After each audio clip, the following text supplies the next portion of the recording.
روایات میں آتا ہے کہ آدم علیہ السلام کو جب زمین پہ اتار دیا گیا تو 350 سال تک وہ روتے رہے. 350 سال. عبداللہ ابن عباس رضی اللہ تعالی فرماتے ہیں 350 سال تک آدم روتے رہے اور 350 سال شرم سے سر آسمان کی طرف نہیں اٹھایا. کیوں کہ سوچا کہ اللہ نے مجھے جنت کی قربتوں میں رکھا تھا, اپنے بالکل ساتھ ملائکہ کی تسبیحات میں رکھا تھا, اور میں نے ساری جنت کی نعمتیں چھوڑ کر ایک پھل کی طرف دیکھا اور اس میں میں نے ہرس کی اور اللہ کی قربتوں سے دور ہو کر زمین پہ آ گرا. اللہ سے ان کو حیا اور شرم آئی کہ کس منہ سے میں اللہ کو دیکھوں, سر نیچے چکا. 350 سال تک اور اتنا روئے ہیں. حدیث میں آتا ہے کہ اگر دنیا کے قیامت تک آنے والے انسانوں کے آنسو جمع کیے جائیں تو حضرت داؤد علیہ السلام کی آنسوؤں کا 10واں حصہ نہیں بنتے ہیں. حضرت داؤد علیہ السلام اللہ تبارک و تعالیٰ سے مناجات کرتے ہوئے اتنا روتے تھے کہ جس جگہ پر آپ کے آنسو پڑتے وہاں گھاس اگ جاتی تھی, اتنا روتے. فرمایا کہ اگر ساری انسانیت کے آنسو جمع کرے تو داؤد علیہ السلام کے آنسو کا 10واں حصہ نہیں بنتے, اور اگر داؤد کے آنسو بھی جمع کریں اور قیامت تک کے آنے والی ساری انسانیت کے آنسو جمع کریں تو اکیلے آدم کے آنسو کا 10واں حصہ نہیں بنتے. آدم اتنا روئے. 350 سال کے بعد سر آسمان پہ اٹھایا تو اوپر کلمہ لکھا ہوا دیکھا, لا الہ الا اللہ محمد الرسول اللہ. جو کلمہ ہمیں بغیر محنت کے مل گیا, ہمیں خبر ہی نہیں یہ کلمہ ہے کیا. ہم اس میں آزم ڈھونڈتے پھرتے رہتے ہیں, وظیفے ڈھونڈتے پھرتے رہتے ہیں, عملیات ڈھونڈتے پھرتے. ارے لا الہ الا اللہ محمد رسول اللہ کے اندر کیا حقائق ہیں, اس ایک کلمے کا واسطہ دو کہ جھولی بھر جائے گی. لیکن اس کلمے کے ساتھ وہ تڑپ کا تعلق تو قائم کرو. اس تڑپ کے ساتھ جب اس کلمے کو کی پکار پر خدا کو پکارو گے, اللہ تبارک و تعالیٰ خالی ہاتھ نہیں لوٹاتے. یہ وہ کلمہ ہے. یہ کلمہ تو حضرت سلیمان علیہ السلام کی تسبیح پر انگوٹھی پر لکھا ہوا تھا, جس کی وجہ سے ان کو تسخیر کی طاقت حاصل تھی اور پوری کائنات کے اوپر بادشاہی کر رہے تھے. یہی کلمہ لکھا ہوا, لا الہ الا اللہ محمد الرسولی, کہ اللہ کے سوا کوئی معبود نہیں, محمد میرا رسول ہے. یہ کلمہ اللہ تبارک و تعالی نے نگینے پہ لکھ کے حضرت سلیمان علیہ السلام کی انگوٹھی میں جڑ دیا اور جبرائیل سے پہنچا دیا. جیسے وہ انگوٹھی پہنتے ہیں آسمان و زمین کی فضائیں ان کی غلام نظر آتی. یہ وہ کلمہ ہے. اتنی طاقت اس کلمے کی. جب دیکھا یہ کلمہ تو آدم علیہ السلام نے ہاتھ اٹھا دیا, اللہ محمد صلی اللہ علیہ وسلم کے صدقے سے ان کے وسیلے واسطے سے مجھے معاف کر. تو اللہ تبارک و تعالی نے پوچھا, آدم تجھے کیا پتا کہ محمد کون ہے؟ کہا کہ اے رب ذوالجلال مجھے پتا تو نہیں کہ کون ہے, لیکن تیرے نام کے ساتھ جب اس کا نام دیکھا ہے تو میں سمجھ گیا کہ کوئی برگزیدہ شخصیت ہے, تیری کوئی محبوب شخصیت ہے. حالانکہ لا الہ الا اللہ ایک سنٹنس ہے, محمد رسول اللہ دوسرا سنٹنس ہے. ایک سنٹنس ختم ہوتا ہے اس کے بعد واو آتا ہے, انگریزی میں اینڈ آتا ہے, اردو میں اور کا لفظ آتا ہے. یعنی لا الہ الا اللہ, اللہ کے سوا کوئی معبود نہیں, وہ محمد رسول اللہ, اور محمد اللہ کے رسول ہیں. لیکن جب دیکھا میں نے تو درمیان میں واو کا بھی واسطہ نہیں ہے. اللہ تبارک و تعالی اپنے نام کے ساتھ محمد کا نام رکھا ہے, بیچ میں واو کا واسطہ بھی گوارا نہیں کیا. میں سمجھ گیا محمد سے زیادہ محبوب تیرا کوئی نہیں ہو سکتا, میں اس محمد کا واسطہ دے رہا ہوں. اللہ تبارک و تعالی فرمایا کہ آدم تو نے صحیح سمجھا, یہ تیری اولاد میں سے وہ نبی آخر الزماں ہیں. اگر اس نبی کو پیدا نہ کرتا تو آدم تجھے بھی پیدا نہ کرتا. اس کو میں نے پیدا کرنا تھا تو تجھے پیدا کیا ہے, اس کو پیدا کرنا تھا تو آسمان و زمین کی کائنات کو پیدا کیا. اگر میں محمد کو پیدا کرنا مطلوب نہ ہوتا تو میں اس کائنات کو پیدا نہ کرتا. یہ محمد وجہ تخلیق کائنات.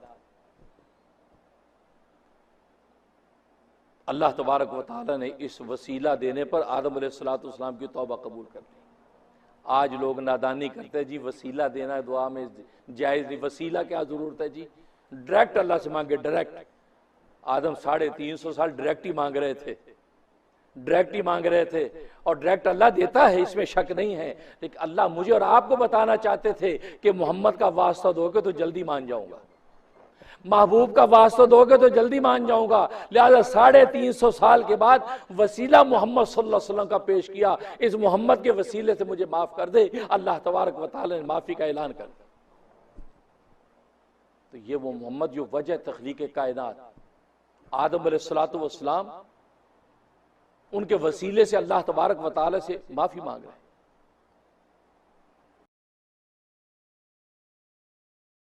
کہ جو وظائف ہیں وہ وظائف جو میں ٹی وی پہ بتاتا ہوں کسی کے پوچھنے پہ عمومی ہوتے ہیں، وہ پوچھنے والا تو ایک ذریعہ بنتا ہے لیکن وہ عمومی ہوتا ہے کہ آپ کے ابھی اگر اسی طرح کے حالات ہوں تو آپ بالکل جو ہے اس پہ عمل کر سکتے، اس پہ کوئی مذاکرہ نہیں ہے، اس کی عام اجازت ہوتی ہے۔ باقی پوچھنے والے کا ذریعہ بنتا ہے لیکن یہ کہ خصوصیت نہیں ہوتی کہ وہی کرے کہ دوسرا کوئی نہ کر سکے، یا یہ کہ آپ نے ماں سنا کسی اور شخص کو کوئی تکلیف ہوئی تو آپ نے میرا وہ وظیفہ سنا ہوا ہے، اس کی بھی میں نے اجازت دے رکھی کہ آپ آگے بتا سکتے ہیں کہ ہاں بھی مفتی صاحب ہمیں یہ وظیفہ بتایا تھا، یہ آپ یہ عمل کر لیں۔ تو یہ تو ایک صدقہ جاریہ ہے، اس کی میں نے عام اجازت دے رکھی ہے تاکہ میرے لیے اللہ کے ہاں جو اجر و ثواب کا ذخیرہ جمع ہو، باقی جو ہے وہ 2 وقت کی روٹی اللہ نے انتظام کر رکھا۔ تو ایک سوال یہاں کر لوں گا آپ سے کہ آج کل جو یہ اہم دن گزر رہے ہیں حج سے پہلے، ان دنوں میں ہمیں کیا کیا کرنا چاہیے؟ اچھا ماشاء یہ اچھا سوال کیا۔ ہاں واقعی یہ دن بہت اہم ہے، یکم ذی الحجہ سے لے کے جو ہے وہ پہلی جو 10 راتیں بڑی اہم ہیں، یہاں تک یہ حدیث میں آتا ہے کہ یہ جو 10 دن ہیں ذی الحجہ کے، یہ 10 دن رمضان کے آخری 10 دنوں سے افضل ہے، آخری 10 دنوں سے افضل ہے، لہذا ان دنوں کے اندر کیا ہوا عمل اللہ کو اتنا محبوب ہوتا ہے کہ اتنا محبوب کسی اور دن میں کیا ہوا محبوب نہیں ہوتا، لہذا یہ دن اتنے صبح صادق سے لے کے غروب آفتاب تک یہ دن کہلاتا ہے۔ اس دن کے اندر جو بھی ذکر و اذکار، جو بھی اعمال اشکال کریں گے وہ اتنے قیمتی ہیں کہ پورے سال کے اندر ایسا کوئی دن نہیں ہے جس میں یہ عمل اتنا قیمتی ہو، لہذا یہ افضل۔ اور فرمایا حدیث میں آتا ہے کہ رمضان کی آخری جو 10 راتیں ہیں وہ یہ اس ذی الحجہ کی 10 راتوں سے افضل ہیں، کیونکہ اس میں طاق رات لیلۃ القدر اس سے افضل ہے، لیکن ان راتوں کی اتنی بڑی قیمت ہے، فرمایا کہ اس ایک رات کی عبادت اللہ تبارک و تعالیٰ کے لیلۃ القدر کے برابر لکھی جاتی۔ یہ جو راتیں گزر رہی ہیں 10 راتیں، تو اس رات میں عبادت کے لیے آپ کھڑے ہو جائیں گے، عشاء کے بعد جو 2 رکعت نفل پڑھ لیں گے، 1 سپارہ پڑھ لیں گے، تو یہ آپ کو لیلۃ القدر سے بھی زیادہ اجر، لیلۃ القدر کے برابر اجر دیا جائے گا۔ تو گویا کہ 10 راتوں میں آپ نے عبادت کر لی تو گویا کہ 10 لیلۃ القدر کا اجر و ثواب آپ کو عطا ہوگا۔ اور ایک لیلۃ القدر کا ثواب آپ جانتے ہیں کہ جناب وہ کتنی بڑی 84 سال کی عبادت سے افضل، اور آپ کو 10 راتوں کو آپ کاؤنٹ کر لیں کتنی بڑی عبادت، اس لیے بڑی اہم ہے۔ لہذا اس میں جو ہے کثرت سے لا الہ الا اللہ کی ورد کریں، کثرت سے استغفار کریں، اور کثرت سے قرآن کی تلاوت کریں، اور نوافل پڑھیں، اس کا اہتمام کریں۔ تو راتوں کے اندر کم سے کم 10 نوافل پڑھنے کا اہتمام کر لیں، بھلے مغرب سے عشاء کے درمیان میں پڑھ لیں، بھلے جو ہے رات سونے سے پہلے 10 نفل پڑھ کے اللہ سے خیر مانگ لیں، اور اسی دن کے اندر جو ہے قرآن کریم کی تلاوت کم سے کم 1 پارہ تلاوت روزانہ کر لیں، اور 500 مرتبہ استغفر اللہ ربی من کل ذنب واتوب الیہ، یا استغفر اللہ الذی لا الہ الا هو الحی القیوم واتوب الیہ، یہ 500 مرتبہ، اور لا الہ الا اللہ محمد رسول اللہ، لا الہ الا اللہ، لا الہ الا اللہ، یہ 500 مرتبہ پڑھ لیں۔ اسی طریقے سبحان اللہ والحمد للہ ولا الہ الا اللہ واللہ اکبر ولا حول ولا قوت الا باللہ العلی العظیم 500 دفعہ پڑھ لیں، اور صلاۃ و سلام درود شریف اللہم صلی وسلم وبارک علی محمد وعلی آل محمد، یہ جو ہے یہ آپ پڑھ لیں 500 دفعہ۔ جو میں درود بتاتا ہوں وہ والا پڑھ لیں، اللہم صلی وسلم وبارک علی سیدنا محمد النبی الامی وآلہ وصحبہ الف الف مرتین، یہ بھی پڑھ سکتے ہیں، اور یہ درود شریف بھی پڑھ سکتے ہیں اللہم صلی وسلم وبارک علی محمد وعلی آل محمد کما صلیت وسلمت وبارکت علی ابراہیم وعلی آل ابراہیم انک حمید مجید، یہ درود ابراہیمی کو مرج کر دیا ہے، یہ درود ابراہیمی آپ پڑھ لیں، تو 500 مرتبہ یہ پڑھ لیں، تو انشاءاللہ آپ دیکھیں ان کی پوری حقیقی برکات و ثمرات آپ کو نصیب ہوں گی۔ باقی قربانیاں تو ہے یہ عظیم عمل، وہ ان 3 دنوں کے اندر آپ عمل کریں، جو ہے وہ 10، 11 اور 12 ان کے اندر کریں، اور سب سے بڑا اس کے اندر ایک نوٹ کر لیں کہ عرفہ کا روزہ، آپ کو پتہ ہے کہ یہ جو ہے یہ جو دن گزر رہے ہیں یہ یکم ذی الحجہ سے ایک روزہ اگر رکھیں 1 سال کے برابر اجر و ثواب ہے، اور حدیث میں فرمایا کہ جب 9 کا روزہ رکھیں گے یعنی عرفہ کے دن کا روزہ رکھیں گے، وہ روزہ جو ہے وہ 1 سال کے برابر بھی ہے۔ اور مزے کی بات نبی فرماتے ہیں کہ مجھے امید ہے اللہ تعالیٰ سے کہ یہ 1 سال پہلے اور 1 سال آئندہ کے گناہوں کا کفارہ بھی ہے، یعنی گناہ معاف کروا دے گا۔ تو 9 کا جو روزہ آ رہا ہے یعنی یوم عرفہ کا روزہ اس کو بولتے ہیں۔ اور عرفہ کا روزے کا مطلب یہ ہے کہ جب میدان عرفات کے اندر حاجی پہنچیں گے، وہ جو دن ہے اس دن کا روزہ، اور وہ اس 2021 کے اندر جو ہے وہ منڈے کا دن بن رہا ہے، کیونکہ ٹیوزڈے کو جو عید الاضحیٰ ہے، لہذا جو ہے وہ منڈے کا دن بن رہا ہے۔ تو منڈے کو جو ہے آپ جو ہے وہ عرفہ کا روزہ رکھیں۔ باقی آپ کی دنیا میں لوکل کیلنڈر کچھ بھی ہو، میں نے رات بھی اس مسئلے کو کلیئر کیا ہے، منڈے کا روزہ آپ رکھیں گے تو یوم عرفہ کے روزے کا اجر اور آپ کو فضیلت ملے گی۔ لہٰذا پیر کا روزہ رکھیں، ٹھیک ہے، پیر کا روزہ رکھیں۔ اگر آپ کے ملکوں کے حساب سے، جیسے پاکستان میں اس دفعہ جو ہے وینسڈے کو عید ہے، تو وہاں ٹیوزڈے جو ہے وہ 9 ذی الحجہ بن رہی ہے، اور وہ کلیئر میں نے رات ایک شعبے میں کر دیا ہے کہ 9 ذی الحجہ مراد نہیں، یوم عرفہ منڈے کا ہے۔ لہذا پاکستان، انڈیا، بنگلہ دیش والے بھی جو ہے ان کو بھی چاہیے کہ وہ منڈے کا ہی روزہ یوم عرفہ کا رکھیں گے تو ان کو یوم عرفہ کے روزے کی فضیلت ملے گی، کیونکہ ٹیوزڈے کا رکھیں گے تو عرفات کے اندر تو حاجی ہے ہی نہیں، جبکہ حاجی کی مماثلت کی وجہ سے تو اس کی فضیلت تھی، وہ مماثلت نہیں رہی تو پھر آپ روزہ رکھ رہے ہیں۔ لیکن پھر بھی آپ رکھنا چاہتے ہیں تو میں نے یہ کہا تھا کہ آپ منڈے کا لازمی رکھیں یوم عرفہ کی فضیلت لینے کے لیے، لیکن ساتھ ٹیوزڈے کا بھی شامل کر لیں۔ آپ کے لوکل کے حساب سے 9 ذی الحجہ بن رہی ہے، آپ وہ بھی رکھ لیں، کیونکہ بہت سے اسکالر وہ بھی کہتے ہیں کہ 9 ذی الحجہ مراد ہے۔ لیکن میں نے تو یہ بات کہی کہ میری ناقص تحقیق یہی ہے کہ چونکہ یوم عرفہ کے ساتھ اس کی فضیلت ہے، تاریخ کے ساتھ اس کا تعین نہیں ہے۔ اگر تاریخ کے ساتھ تعین ہوتا تو نبی پاک صلی اللہ علیہ وسلم جو ہے حج کی فرضیت سے پہلے بھی 9 ذی الحجہ کی فضیلت والا روزہ رکھتے یا اس کی فضیلت بیان کرتے، لیکن جب حج کا تصور آیا، نزول ہوا، اس کے بعد آپ نے یوم عرفہ کی بات کی، فضیلت کی بات کی، تو معلوم ہے کہ یوم عرفہ کے ساتھ مماثلت کی بنیاد پر اس روزے کی فضیلت ہے، لہٰذا وہ آپ رکھیں۔ اور اس کے علاوہ جو ہے باقی قربانیاں، اب آگے ایک اور تکبیرات تشریق کا مسئلہ سمجھ لیں کہ 9 ذی الحجہ جو ہوگا، 9 ذی الحجہ کی فجر سے لے کے 13 ذی الحجہ کی عصر تک، ہر فرض نماز کا سلام پھیرنے کے بعد ایک مرتبہ بلند آواز سے تکبیرات تشریق کہنا واجب، مردوں کے لیے بلند آواز سے ہے، عورتوں کے لیے آہستہ آواز سے کہنا واجب۔ اللہ اکبر لا الہ الا اللہ واللہ اکبر اللہ اکبر وللہ الحمد، ایک مرتبہ بلند آواز سے، پھر باقی جو کہنا ہوا پھر باقی 2 مرتبہ کہنا جو ہے یہ سنت ہے۔ لہذا عام نمازوں میں جب ہوں تو یہ مرد جو ہے بلند آواز سے 1 مرتبہ کہیں، 3 مرتبہ بلند آواز سے کہنا سنت، اور عورتیں جو ہے یہ آہستہ آواز سے کہیں گی، 1 مرتبہ کہنا واجب، 2 مرتبہ مزید کہنا یہ سنت۔ تو یہ اور انفرادی نماز ہو، اجتماعی نماز ہو، اکیلے پڑھ رہے ہو، ہر حال میں جو ہے یہ حکم ہے۔ اس میں کوتاہی کرتے ہیں لوگ، اکیلے پڑھ رہے ہیں تو یہ تکبیرات تشریق نہیں کہتے، عورتیں گھروں میں پڑھ رہی ہیں تو نہیں کہتی، نہیں ایسا نہیں، وہ سلام پھیرتے ہی آہستہ آواز سے اپنی تکبیر تشریق 1 مرتبہ کہنا واجب اور آگے 3 مرتبہ کہنا جو ہے وہ سنت ہے، اس کا اہتمام کریں۔ اور یہ گویا کہ یوم عرفہ جو منڈے کا ہے اس کی فجر کے بعد سے شروع ہوگی یہ تکبیرات تشریق، اور یہ 13 ذی الحجہ کی عصر تک رہے گا، اور عصر کے بعد پھر یہ حکم جو ساقط ہو جائے گا۔ یہ اس کا اہتمام کریں، یہ بہت اہمیت کی حامل ہیں۔ باقی اللہ تبارک و تعالیٰ یہ حجاج کرام جو حج کے لیے پہنچیں گے ان کے حج کو اللہ قبول فرمائے، اور اس سال کا حج جو ہے بڑا جو ہے افسوسناک، اندوناک ہے، دل دکھا ہوئے امت مسلمہ کا کہ حرمین شریف کے اندر وہ رونقیں جو ہر سال حج میں ہوتی تھی، یہ کورونا وائرس کا مرض اور دیگر جو بھی وجوہات ہیں اس وجہ سے اس سال حج اوپن نہیں ہے۔ جس انداز سے ہو رہا ہے دکھے دلوں کے ساتھ ہی ہم ان مناظر کو دیکھیں گے، لیکن یہ کہ آپ اپنے مقام پہ بیٹھ کے خدا کو یاد کرتے رہیں، آپ کہیں بھی بیٹھ کے پکاریں گے خدا آپ کی سنے گا اور آپ تک انشاءاللہ پہنچے گا۔ بہت خوب، بہت زبردست، بہت clarification, thank you so very much. آج ہم اللہ تبارک و تعالیٰ کے اسماء حسنہ میں سے 18ویں نمبر کے نام پر گفتگو کریں گے، جی، جو کہ بعض کتابوں میں 17 نمبر اس کا لکھا ہوا ہے، انہوں نے لفظ اللہ کو کاؤنٹ نہیں کیا تو رحمان سے نمبر 1 شروع کیا، لیکن ہم نے چونکہ اللہ کو بھی کاؤنٹ کیا تھا تو ہمارا جو ہے یہ آج کا جو ہے نام یہ 18واں نمبر بنتا ہے، 18، اور یہ ہے الرزاق۔ الرزاق بہت بابرکت نام ہے، سارے رزق کے خزانے اس نام کی جو ہے تجلی ہیں، اور رزاق کا معنی بہت زیادہ رزق دینے والا، بہت زیادہ روزی دینے والا۔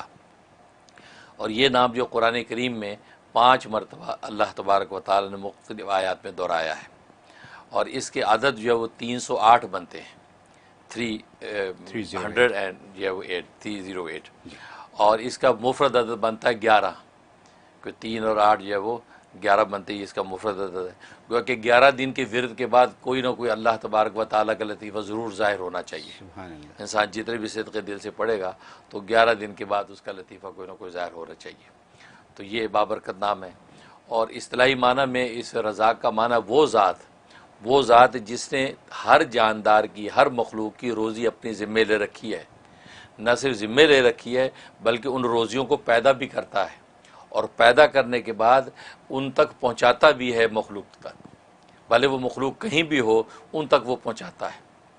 اور قرآن کریم میں اس چیز کا اظہار کر دیا کہ وما من دابۃ فی الارض الا علی اللہ رزقها، کہ روئے زمین پر کوئی بھی چوپایا چلنے والا جاندار ایسا نہیں ہے کہ مگر اس کا رزق اللہ کے ذمے ہے۔ وَيَعْلَمُ مُسْتَقَرَّهَا وَمُسْتَوْدَعَهَا، اور اللہ تبارک و تعالیٰ اس مخلوق کے مستقل ٹھکانے کو بھی جانتا ہے اور اس کے عارضی ٹھکانے کو بھی جانتا ہے۔ سبحان اللہ۔ یعنی اس میں اس بات کا اشارہ ہے کہ دنیا کے اندر اگر آپ اپنا ٹھکانہ بدلیں تو متعلقہ اداروں کو اطلاع کرنی پڑتی ہے کہ جی ہمارا ایڈریس چینج ہو گیا ہے، اب ہمارا چیک وہاں بھیجیں، جی ہے نا؟ تو نہ کرے تو وہ جو آپ کا چیک ادھر ادھر ہو جائے گا۔ اللہ فرماتے آپ کو ہمیں کہنے کی ضرورت نہیں ہے، آپ جہاں مستقل رہتے وہ بھی ہمیں پتہ ہے، عارضی طور پہ کہیں ٹھکانہ آپ کرتے ہیں وہ بھی ہمیں پتہ ہے، آپ کا رزق وہیں پہنچے گا، لہذا پہنچتا ہے۔ انسان مسافر ہو تو پہنچتا ہے، گھر میں مقیم ہے تو بھی پہنچتا ہے۔ بلکہ اس پر جو حضرت موسیٰ علیہ السلام کا واقعہ بڑا دلچسپ آتا ہے کہ حضرت موسیٰ علیہ السلام کو اللہ تبارک و تعالی نے جب کوہ طور پہ تجلی دکھائی اور آپ نے یہ سمجھا کہ آگ ہے، اور اپنے اہلیہ جو ہے وہ درد ذیل میں تھیں، تو آگ لینے کے لیے وہاں گئے تو پتہ چلا وہاں تو رب کریم کی تجلی تھی۔ تو اللہ تبارک و تعالیٰ سے ان کی گفتگو ہوئی، کلام ہوا اور وحی نازل ہوئی، اور ساتھ ہی حکم ہوا کہ فرعون کے پاس جاؤ دعوت حق دینے کے لیے۔ اب یہ دل میں سوچنے لگے کہ اہل خانہ کا کیا ہوگا، ان کا خیال کون کرے گا، پیچھے جو بھی میرے ساتھ میرے کفایت میں لوگ ہیں ان کے رزق روٹی کا کیا بنے گا۔ تو یہ خیال آیا تو اللہ تبارک و تعالیٰ نے فرمایا کہ موسیٰ یہ سامنے جو پتھر ہے اس پتھر کے اوپر جو اپنی لاٹھی ماری، وہ پتھر ٹوٹا، ان میں سے ایک اور پتھر نکلا۔ فرمایا اس دوسرے پتھر پہ لاٹھی مار، وہ ٹوٹا، اس میں سے ایک اور پتھر نکلا۔ فرمایا تیسرے پتھر پہ پھر مارا تو ٹوٹا، اس میں سے ایک چھوٹا سا کیڑا جس کے منہ میں سبز پتا ہے، وہ غذا ہے وہ کھا رہا ہے، اور یہ ترانہ پڑھ رہا ہے کہ سبحان من یرانی و یعلم مکانی، کہ پاک ہے وہ ذات کہ جو مجھے دیکھ رہی ہے اور میرے اس ٹھکانے کو بھی جانتی ہے، وہ یسمع کلامی، اور میرے کلام کو بھی سنتی ہے، وہ یذکرنی ولا ینسانی، اور مجھے یہاں پر بھی یاد رکھے ہوئے ہے کہ مجھے رزق پہنچا رہی ہے اور مجھے بھولی نہیں ہے۔ سبحان اللہ۔ تو اللہ تبارک و تعالیٰ فرمایا موسیٰ میں اس کیڑے کو یہاں خوراک پہنچا سکتا ہوں تو تیرے اہل خانہ کا میں کفیل نہیں ہو سکتا، تم پریشان نہ ہو، تو میرے کام میں لگ، میں تیرے کام میں لگوں گا۔ تو مطلب یہ اللہ تبارک و تعالیٰ کے رازقیت کا عالم ہے کہ جہاں بھی ہوتا ہے اسی جگہ رزق پہنچاتا ہے۔ اس لیے علماء نے لکھا ہے کہ رزق کی دو قسمیں ہیں، ایک رزق خاص ہے، ایک رزق عام ہے۔ رزق خاص کا مطلب یہ ہے کہ وہ رزق کہ جس کا تعلق ایمان و یقین کے ساتھ ہے، کہ اللہ تبارک و تعالی ایمان و یقین کا جو رزق، دلوں کا جو رزق عطا کرتے ہیں اور رزق حلال کی دولت سے جو منور کرتے ہیں، یہ رزق خاص ہے۔ اور ایک رزق عام ہے کہ جو دنیا اور سامانوں کا جو رزق ہے، یہ اللہ تبارک و تعالی بلا تفریق کافر مومن سب کو عطا کرتے ہیں، لیکن رزق خاص جو ایمان و معرفت کا رزق ہے وہ صرف اللہ تبارک و تعالی مومنین کو عطا کرتے ہیں، اور اہل ایمان کو اللہ یہ توفیق دیتے ہیں کہ وہ رزق حلال کی کوشش کرتے ہیں۔ اور ابن قیم رحمہ اللہ تعالی نے بڑی خوبصورت بات کی کہ اصل میں رازقیت کے دو مفہوم ہیں۔ رازقیت کا ایک تو مفہوم یہ ہے کہ اللہ تبارک و تعالی جو ہے وہ رزق عطا کرتے ہیں جو انسان کی ایمانوں اور انسان کے سامانوں کا رزق ہے، اور وہ اپنے انبیاء اور اولیاء کے ذریعے سے اللہ تبارک و تعالی مخلوق تک پہنچاتے ہیں۔ اسے علم و عرفان کا رزق بھی ملتا ہے، یعنی قلوب کا رزق، اور اسے انسان کے ابدان جو بدن جسم ان کا رزق حلال وہ بھی ان کے ذریعے سے مہیا ہوتا ہے، ایک یہ مطلب۔ اور دوسری قسم رزق سے مراد یہ کہ وہ رزق جو رزق حلال ہے، جو بدنوں کا علم ہے، اللہ تبارک و تعالی نے بدن کی نوعیت طبی طور پہ ایسی بنائی ہے، ایسی اندر وینز اور رگیں اور ایسے سلسلے رکھے ہیں کہ وہ رزق ان کے ذریعے سے اسے اپنے متعلقہ مقام تک پہنچاتے ہیں۔ کیونکہ اگر رزق موجود ہو اور اندر کھانے کا نظام ڈسٹرب ہو جائے تو کیسے پہنچے گا؟ نہیں پہنچے. تو فرمایا کہ انسان جب کھاتا ہے تو وہ نالیاں اللہ نے ایسی بنا رکھی ہیں کہ ہر چیز اپنے اپنے مقام پہ جا رہی ہے، پانی اپنے مقام پہ جا رہا ہے، غذا اپنے مقام پہ جا رہی ہے، ہر چیز اپنے اپنے مقام پہ ٹھہر رہی ہے. اور پھر کھانے کے بعد انسان اگر الٹا ہو جائے تو وہ کھانا باہر پلٹتا نہیں ہے. یعنی ایسا نظام رکھا، کھانا گیا اب وہ پلٹ کے باہر نہیں آتا. اور میں یہ جو دوسرا رزق کا مفہوم ہے کہ اللہ نہ صرف کھلا دیتا ہے بلکہ کھلانے کے بعد وہ اس کو اپنے اپنے مقام پر پہنچا دیتا ہے اور اس کے اچھے اور نیک اثرات ظاہر کرتا ہے. یہ اللہ تبارک و تعالیٰ کی رازقیت ہے جو کسی دوسری ذات کو حاصل نہیں ہے. اس لیے اللہ تبارک و تعالیٰ رزاق ہے، یعنی بہت زیادہ روزی دینے والا. مطلب نہ صرف روزی دینا بلکہ روزیوں کو پیدا بھی کرتا ہے اور اپنے اپنے مقام پر ہر ایک کو اس کی روزی پہنچا بھی دیتا ہے. یہ رازق ہے. سبحان اللہ. اور جہاں تک اس کے فضائل و فوائد کا تعلق ہے تو ایک اس کا فائدہ یہ ہے کہ اگر کوئی شخص چاہتا ہے کہ مشکلات اور باریک بین چیزیں، خاص طور طالب علم، پروفیسر اور اسی طریقے سے لیکچرر، پڑھنے پڑھانے والا آدمی چاہتا ہے کہ باریک بینی مجھے حاصل ہو جائے، تو صبح اٹھتے ہی نہار منہ، ابھی اسے کلی نہیں کی، منہ نہیں دھویا، اٹھتے ہی 20 دفعہ یا رزاقو کا ورد کر لیا کرے. 20 دفعہ بستر بیٹھے بیٹھے یا رزاقو یا رزاقو یا رزاقو، بس اس کے بعد اپنے کام میں لگے. اور میں اللہ تبارک و تعالیٰ اس کو ذہن کو ایسا کشادہ اور تیز کر دیں گے کہ باریک سی باریک بات بھی سنتے جھٹ اس کے نتیجے کو پہنچ جائے گا. ایسا ذہن کھول دیتے ہیں. یہ اس میں فائدہ. اور دوسرا فائدہ یہ ہے کہ اگر کوئی چاہتا ہے کہ گھر کے اندر رزق کی فراوانی ہو جائے اور گھر سے بیماریاں اور آفتیں نکل جائیں اور گھر جناب جنت نظیر بن جائے، تو فرمایا کہ وہ شخص روزانہ صبح کی نماز پڑھنے کے بعد، فجر کی نماز کے بعد، اپنے گھر کے چاروں کونوں میں 10 مرتبہ یا رزاق کو پھونک دیا کرے. اور اس کونے سے شروع کرے جو کونا جو قبلے کی طرف سیدھی طرف ہے. اگر قبلہ ادھر ہے تو سیدھی طرف کا کونا وہ ہے، تو سب سے پہلے اس کونے پہ کھڑا ہو کے یا رزاق 10 دفعہ پڑھ کے 3 دفعہ پھونک دیا. پھر الٹی طرف آ جائے، پھر 10 دفعہ پڑھ کے، اس کے بعد یہ پیچھے کی طرف آ جائے 10 دفعہ پھونک، پھر اس طرف. تو گویا کہ چاروں کونوں پہ 10 دفعہ پھونک دیا کرے تو گھر میں رزق کی فراوانی ہو جائے گی، غیب سے رزق آئے گا اور کوئی بیماری گھر میں نہیں ٹھہرے گی. ایسا زبردست فائدہ ہے.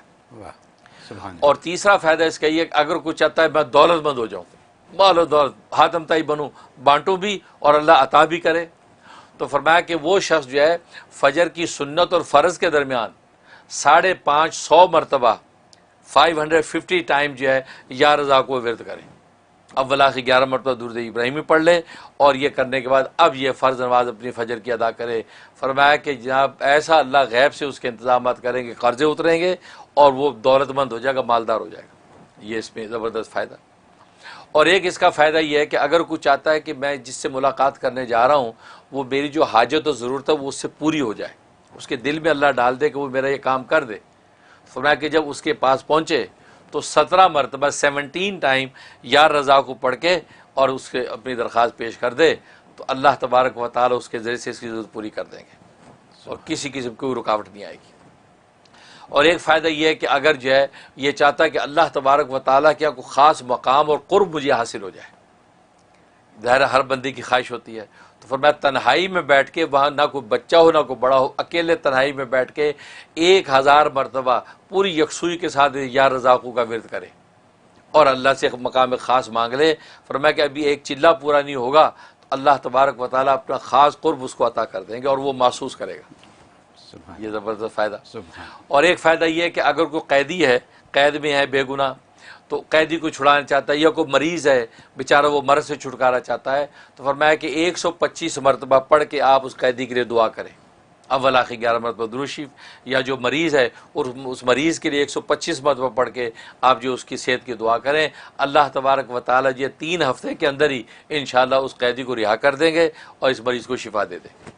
یہ زبردست کے فوائد حضرت ماشاء اللہ. اور جہاں تک خواب میں تعبیر کا تعلق ہے، میں خواب میں اگر یہ دیکھا، اس کا مطلب ہے اللہ تبارک و تعالی اس کو اپنا قرب خاص عطا کریں گے اور دین دنیا کے جو ہے رزق اور دولتیں اس کے لیے آسان کر دیں گے. لہٰذا یہ صدقات کا اہتمام کرے، مالی صدقہ غریبوں میں بانٹنا شروع کر دے، اللہ مقام خاص بھی دیں گے اور رزق کی فراوانی کر دیں گے. یہ تعبیر. سبحان اللہ. حضرت یہ جو رزق کی جو آپ نے آج تعریف بیان کر دی ہے، رزق خاص، رزق عام، اور اس کے علاوہ جو آپ نے اتنی ایکسپلینیشن دے دی ہے، یہ پہلے نہیں سنی کسی صحیح، میں نے نہیں سنی، اور مجھے یقین ہے کہ ہمارے دیکھنے والوں میں سے بہتوں نے اس کو نہیں سنا، نہ اس کو سمجھا۔ اللہ آج جو یا رزاقوں کے اوپر جو بات ہو گئی ہے، الحمدللہ، اگر ہم اس کو اپنا لیں واقعی تو ہمارا تو بیڑا پار ہے۔ پار ہے، سب مسئلے حل۔ صحیح یہ اگر میں انگریزی میں کہہ دوں کہ آج آپ نے $1 ملین سولوشن دے دیا، صحیح بات ہے، کیونکہ اگر فجر کے وضو سے پہلے 20 دفعہ پڑھ لیں، کتنے 2 سیکنڈ لگتے ہیں 2 سے، بالکل ٹھیک ہے، وہ پڑھ لیں، پھر اس کے بعد سنتوں اور فرض کے درمیان 550 دفعہ پڑھ لیں، بالکل، ٹھیک ہے، اور پھر اپنے گھر کے چاروں کونوں میں بالکل اگر آپ پڑھ کے پھونک مارتے 10 مرتبہ، 10 دفعہ، کیا دیر کچھ لگتی بھی ہے، بالکل۔ ٹھیک ہے۔ تو یعنی یہ ساری آپ کی جو برکتیں ہیں وہ آپ نے اکٹھی کر لیں، جا نماز پہ بیٹھے بیٹھے ہو سکتی ہیں صحیح بات، ساری، ٹھیک ہے، اور اس کے بعد پھر مریضوں کے لیے بھی ہو گیا، بالکل دولت کے لیے بھی ہو گیا، اور قرب اللہ خاص، بالکل اس کے لیے بھی ہو گیا، بالکل، تو اور کیا کرنا ہے چاہیے، ہمیں، اور کیا چاہیے، صحیح اور بات، کیا چاہیے یہ ہمیں، بالکل حقیقت، تو سب کچھ تو ہو گیا۔ الحمدللہ، یہ اتنی باتیں اور اتنی قیمتی باتیں، سبحان اللہ سبحان اللہ، مجھے یقین ہے کہ دیکھنے والے اس سے بہت فائدہ اٹھائیں گے، میں بھی اٹھاؤں گا، آپ سب بھی اٹھائیے گا۔